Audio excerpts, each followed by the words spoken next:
الرحیم نحمدہ ونصلی علی رسولہ الکریم اما بعد۔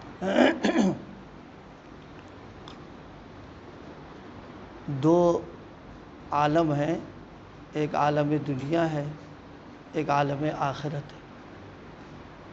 ہم لوگ جہاں رہ رہے ہیں اس کو دنیا کہتے ہیں، یہ عالم دنیا ہے۔ یہ پھر یہاں سے اگلا جو عالم آنے والا ہے، جہاں مر کر جانا ہے، وہ عالم آخرت ہے۔ دونوں کی کرنسی جو ہے وہ الگ الگ ہے۔ عالم دنیا کی جو کرنسی ہے وہ نوٹ ہے جو ہم لوگ کما رہے ہیں، اور عالم آخرت کی جو کرنسی ہے وہ اعمال ہے، ایمان کے ساتھ ہو۔ دنیا کی کرنسیوں کا معاملہ یہ ہے، ہر ملک کی اپنی الگ الگ ہے۔ اب اس کی قیمت گھٹتی بھی رہتی ہے، بڑھتی بھی رہتی ہے۔ یہاں کی کرنسی کا معاملہ یہ ہے کہ کمائی اگر زیادہ ہو جائے تو اب سارا حساب کتاب اس کا دینا، کہاں سے آیا، کس طرح آیا۔ پھر ٹیکس بھی چلتا رہتا ہے، کہیں سیل ٹیکس ہے، کہیں انکم ٹیکس ہے، کہیں یہ ہے وہ ہے۔ پھر یہاں کی جو کرنسی ہے گھٹنے بڑھنے کے ساتھ میں وہ بند بھی ہو جاتی اور نہیں چلتی۔ خود ہم لوگوں کی زندگیوں میں آیا کہ صاحب وہ نوٹ بند ہو گئے، دوسرے نوٹ آ گئے اس کے اندر۔ پھر یہاں کی جو کرنسی ہے اس میں چوری کا ڈر، ڈکیتی کا ڈر، اور جیب کٹ جائے، یہ ہو جائے وہ ہو جائے، اور جتنی زیادہ ہوگی اتنے خطرات بڑھتے چلے جاتے ہیں۔ یعنی اب رات میں نیند نہیں آ رہی، زیادہ ہو گیا ہے، کہاں کیا کریں اس کو، بینک میں جمع کر دیں تو مسئلے کھڑے ہو جاتے ہیں سامنے آ کر کے۔ لیکن آخرت کی جو کرنسی ہے وہ بالکل محفوظ ہے، نہ وہ گھٹتی ہے نہ بڑھتی ہے، نہ چوری ہے نہ ڈکیتی ہے، اور جتنی زیادہ ہو جائے اتنے ہی آرام وہاں کا ہے۔ اس کے لٹنے کا اور پٹنے کا، نہ ٹیکس کا کوئی خطرہ نہیں ہے۔ اور وہاں کی جو کرنسی ہے وہ کبھی تبدیل نہیں ہوتی، یعنی یہ بند کر دی اب دوسری چلا دی، آخرت کا کوئی مسئلہ نہیں۔ جو اعمال ہیں وہ اعمال ہیں۔ حضرت نبی کریم صلی اللہ علیہ وسلم کے زمانے میں جو اعمال تھے 1400 سال گزرنے کے بعد وہی اعمال جو ہے آج بھی ہیں۔ ان اعمال کی جو اس وقت جو کمیت تھی وہی کمیت آج بھی ہے، جو تاثیر اس وقت تھی وہی تاثیر جو ہے آج بھی ہے۔ ایک دوسری بات، وہاں کی ہم جتنی کمائی کر لیں تو وہاں کوئی پوچھنا گچھنا نہیں ہوگا کس راستے سے آیا، کیا آیا، بس صحیح اعمال ہے، کوئی مسئلہ نہیں، سب نکل جائے گا اس میں آدمی کا۔ ایک وہاں نہ خطرہ ہے ٹیکس کا، نہ انکم ٹیکس کا، نہ اس ٹیکس کا، نہ کچھ نہیں، وہاں سب ختم قصہ۔ اور سب سے بڑی بات یہ ہے کہ وہاں کی جتنی بھی کمائی ہم کرتے چلے جائیں گے جانی کوئی خطرہ نہیں بڑھے گا، اور نہ کوئی لٹنے کا خطرہ رہے گا، بلکہ اللہ پاک کی طرف سے اس کا انتظام ہے کہ جب حاضری ہوگی، پیشی ہوگی، تو ایک ایک کرنسی محفوظ پورے طور پر رہے گی۔ کوئی یہ سوچ لے کہ بھائی کم کر دیں گے، گھٹا دیں گے، ایسا نہیں ہوگا، بلکہ باقاعدہ اس کا ریکارڈ ہے کتنا کما کے تم آئے ہو، وہ سارا کا سارا جو ہوگا وہاں پر محفوظ رہے گا۔ پھر وہاں کرنسی کی جو قیمت ہے اس کو بھی اللہ پاک نے یہاں بتا دیا، قرآن مجید میں اس کا تذکرہ کیا۔ من جاء بالحسنۃ فلہ عشر امثالھا، ایک نیکی یعنی ایک کرنسی اگر ہوگی تو ہم تم کو 10 گنا دے دیں گے، ایک کا بدلہ 10 دیں گے۔ لیکن رمضان المبارک میں فرمایا کہ ایک کا بدلہ کم سے کم 70 دے دیں گے ہم، اور اگر اعلیٰ درجے کی کرنسی لے کے آ گئے تم تو 700، بلکہ اور بھی ہم بڑھا کے تمہیں دے دیں گے۔ یہ قانون وہاں کے لیے اللہ پاک نے بنایا۔ یہ رمضان المبارک کا مہینہ اللہ پاک نے جو ہم کو دیا ہے وہ اسی لیے دیا ہے کہ وہاں جتنی کمائی کر سکتے ہو وہاں کے لیے جتنی زیادہ سے زیادہ اتنی ہم اپنی کمائی کر لیں، اور وہاں کے لیے جتنا اس مہینے میں ہماری محنت مشقت مجاہدہ جتنا ہوگا انشاءاللہ سب وہ وہاں کے لیے ہوگا، لیکن آخرت میں تو ملے گا پورا پورا، لیکن یہاں بھی اللہ پاک عطا فرمائیں گے۔ میں نے عرض کیا تھا کہ یہاں جتنا زیادہ کمائی ہو جاتی ہے تو حاسدین پیدا ہو جاتے ہیں، یعنی حسد کرنے والے، جلنے والے، اب جناب والا کڑھنے والے، پھر وہ اس کو نقصان پہنچاتے ہیں، ضرر پہنچاتے ہیں۔ لیکن آخرت کی کرنسی جتنی زیادہ جمع کر لی ہے تو حدیث میں فرمائے لا یتحاسدون، وہاں حسد وسد کچھ نہیں ہوگا، بس جو کما کے آیا اپنی کمائی پر مگن رہے گا، اس کو دوسرے کو دیکھ کے حسد ہی نہیں ہوگا کہ یہ کیوں آگے بڑھ رہا جا کر کے ایک۔ تو اس لیے بھائی ہم سب لوگوں کو اس کی فکر کرنا ہے کہ ہماری کمائی جو ہے وہ زیادہ سے زیادہ ہو جائے۔ جیسے دنیا کی کمائی کی ہم فکر کرتے ہیں، یہاں کی جو کمائی ہے وہ ہو، ہماری ضرورت پوری ہو جائے۔ یہاں کی ضرورتیں وقتی ہیں، عارضی ہیں، فانی ہیں، اور آخرت کی جو ضرورتیں ہیں اور وہاں کے جو مسائل ہیں وہ باقی رہنے والے ہیں، ہمیشہ رہنے والے ہیں، مٹنے والے نہیں ہیں۔ لہذا اس کی فکر زیادہ کرنا، بس وہ یہی ہے کہ رمضان المبارک میں ہم یہ اہتمام کر لیں کہ نیکیاں زیادہ سے زیادہ ہماری ہو جائے اس میں۔ ایک دوسری بات، یہاں کون کتنی نیکیاں کر رہا ہے کسی کو پتہ نہیں، صرف کرنے والے کو پتہ ہے یا اس کے اللہ کو پتہ ہے بس، اللہ یہ کہ اپنے منہ سے ظاہر کرے وہ، اللہ تو پتہ ہی نہیں کس نے کیا کیا۔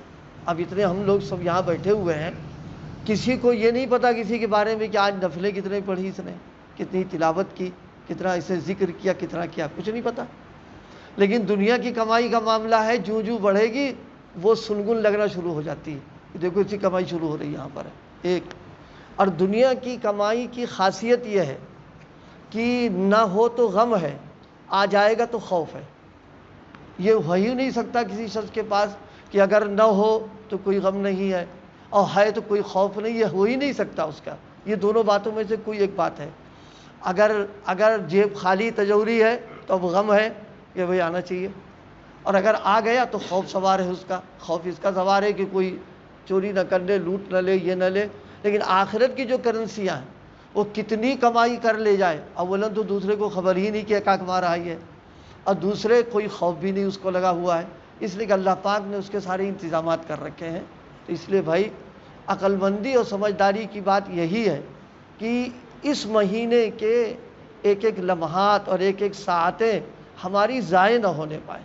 ہم جتنا کمائی کر سکتے ہو اتنی کمائی کریں، اور آخرت کی کمائی کا معاملہ اللہ کا ذکر کرنا ہے، قرآن پاک کی تلاوت کرنا ہے، اتنا آسان اتنا سہل اللہ پاک نے کر دیا ہے کہ کرنے والے کے لیے تو بہت کچھ ہے۔ ارے بھائی ذکر کرنا ہے تو ذکر کرنے کے لیے وضو کوئی ضروری نہیں، ایک تسبیح ہاتھ میں ہونا کوئی ضروری نہیں ہے، مسجد میں ہونا کوئی ضروری نہیں ہے، اللہ پاک نے کوئی شرط ہی نہیں لگائی ہے۔ بلکہ بعض اوقات زائد کپڑے اتارے ہوئے ذکر کرنا چاہے کر سکتا ہے، اس میں منع تھوڑا نہ انہوں نے کیا۔ ارے بھائی سوتے وقت دعا وغیرہ پڑھتے تو ذکر کر ہی رہے اس وقت میں ہے، تو اپنے ذکر کو تو بہت آسان کر دیا۔ ایسی تلاوت کا معاملہ ہے، اللہ پاک نے اس کے لیے بس ایک شرط لگا دی ہے کہ میرا کلام پڑھو تو جیسے میں پاک ہوں تم بھی پاک رہو، بس اور کوئی شرط نہیں لگے، ناپاکی میں مت پڑھنا اس کو، تو بس اس کے علاوہ مسجد میں کوئی ضروری نہیں ہے، قرآن پاک سامنے ہو کوئی زبانی ہے اس کو پڑھ لیں، بازار میں پڑھ سکتے ہیں، دکانیں پڑھ سکتے ہیں، آفس میں پڑھ سکتے ہیں۔ گویا آخرت کی کمائی کو اتنا عام کر دیا ہے کہ کمانے والے کما رہے ہیں اور فائدہ اٹھا رہے ہیں۔ بہت سارے اللہ کے بندے ایسے بھی ہیں جو کاروبار میں لگے ہیں، ملازمت بھی کر رہے ہیں، آفسوں میں بیٹھے ہوئے ہیں، لیکن فارغ اوقات اپنے جو ہیں وہ کام میں لگا رہے ہیں۔ اتنی دیر انہوں نے کلمہ پڑھ لیا اور درود شریف پڑھ لیا، انہوں نے ذکر کر لیا سبحان اللہ الحمدللہ، اور بہت سے ایسے جو حافظ بھی ہیں تلاوت بھی کرتے رہتے ہیں اپنے وہ ہیں۔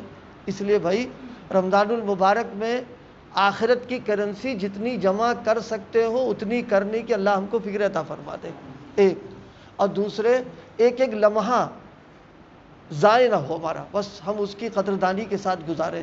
اور دنیا کی کرنسی کے لیے کمانے کے اوقات بھی تو ہیں، بھائی سے صبح 10 بجے دکان کھل رہی، اب آپ فجر میں کمانا چاہیں تو نہیں کما سکتے آپ اس کو، اور رات میں 8 بجے بند ہو رہی، اب بند کریے اب آپ، لیکن یہاں کا معاملہ یہ ہے کہ 24 گھنٹے کھلا ہوا ہے، کمائی کرو، اللہ پاک منع نہیں کر رہے ہیں، اس کے ہاں کمائی کرتے جائیں گے، وہ جمع ہوتا جائے گا ہمارے لیے۔ لیکن بس کل والی بات پھر عرض کرنا ہے کہ کمائی تو کریں ہم، لیکن ہماری یہ فکر ہو کہ بس ہم گناہ نہ کریں، گناہ کر لیں گے تو ضائع ہو جائے گا سب، وہ اس کی برکات ختم ہو جائیں گی، اس سے بچنا ہے ہم کو۔ اللہ پاک ہم سب کو کمائی کی فکر نصیب فرمائے، ساتھ میں حفاظت کی فکر نصیب فرما دے۔ یاد آیا ہمارے بزرگوں میں حضرت شاہ عبد القادر صاحب رائے پوری رحمۃ اللہ علیہ کے بارے میں لکھا ہوا ہے کہ حضرت جب رمضان المبارک کا زمانہ آتا تو عام ملاقاتیں بند کر دیتے تھے، ملاقات نہیں فرماتے تھے، ایک ڈاک بند کر دیتے تھے، آنے والوں سے بالکل ملنا جلنا ختم، فرماتے تھے بھائی رمضان یہ ملنے جلنے کا تھوڑی نہ ہے، یہ ملاقاتوں کا سب سلسلہ بند۔ حالانکہ حضرت کے ہاں جو خانقاہ میں آنے والے لوگ اتنا ہجوم ہوتا تھا کہ خانقاہ بھری رہتی تھی پوری حضرت کی، ملاقاتیں سب بند۔ بس جتنی دیر حضرت عشاء کے بعد وہ بس بقدر اس کے جو کچھ لینا ہوتا، بس جتنی دیر مغرب اور عشاء کے درمیان اتنی دیر لوگ زیارت کر لیتے تھے کہ حضرت آئے، بس اور کچھ نہیں ہوتا تھا، ہر وقت تلاوت، ذکر، نوافل۔ اور حضرت رحمۃ اللہ علیہ کا ایک جملہ تو بہرحال ہے بہت کام کا، دو باتیں فرماتے تھے بھائی یا تو کام یا آرام، فرماتے کام کرو، تھک گئے تو آرام کرو، یہ بیچ میں یار باشی اور فضولیات جو ہے یہ کام کو ضائع کر دیتی ہے۔ تو رمضان المبارک میں دو چیزیں سامنے رہنا ہے، ایک تو کام اور تھک گئے ہیں تو آرام۔ اور اگر آرام اس نیت سے ہم کر لیں کہ یہ سرکاری مشین ہے، تھوڑا اس کو ہم دم لے لیں، راحت پہنچ جائے اور پھر اس سے کام لیں گے، تو یہ سونا بھی ہمارے لیے عبادت بن جائے گا، یہ سونا بھی عبادت بنے گا۔ اللہ پاک نے کتنی آسانی کر دی کہ سونے پر بھی ہم کو ثواب دے رہے ہیں، صرف نیت کی تھوڑی تبدیلی کے ساتھ میں۔ ایک تو یہ کہ تکان ہے، ایک یہ ہے کہ صاحب معمول ہے، اور ایک یہ ہے کہ جو ہے جناب والا اب طبیعت نہیں لگ رہی چلو سو جائیں، ٹھیک ہے وہ تو ہو جائے گا، لیکن ایک اس نیت کے ساتھ میں کہ تھوڑی دیر دم لے لیں گے، سرکاری مشین اس کا حق ادا کرنا ہے، اور جب تازگی ہو جائے گی تو پھر کام کرنا شروع کر دیں گے۔ تو انشاءاللہ جتنی دیر سوئیں گے، آرام کریں گے، یہ سونا بھی کیا ہوگا؟ عبادت کہلائے گا۔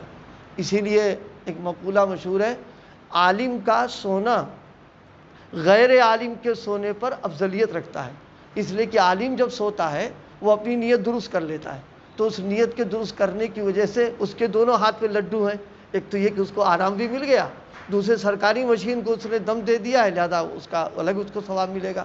اور غیر عالم کا ذہن چلتا نہیں، وہ تو ذہن یہ ہوتا تھوڑا سو لو یار، آرام کر لو، طبیعت تھک رہی یہ کر لو، تو آرام تو مل جائے گا لیکن ثواب نہیں مل پائے گا اس میں۔ تو رمضان المبارک کے زمانے میں ہماری کمائی زیادہ سے زیادہ ہو، اس کی فکر ہے، کام کرنا ہے، اور تھک جائے تو آرام کرنا، اور آرام میں بھی عبادت کا ثواب لینا ہے، تو تھوڑی سی نیت کی تبدیلی پکڑ لیں تو انشاءاللہ ثواب بھی مل جائے گا۔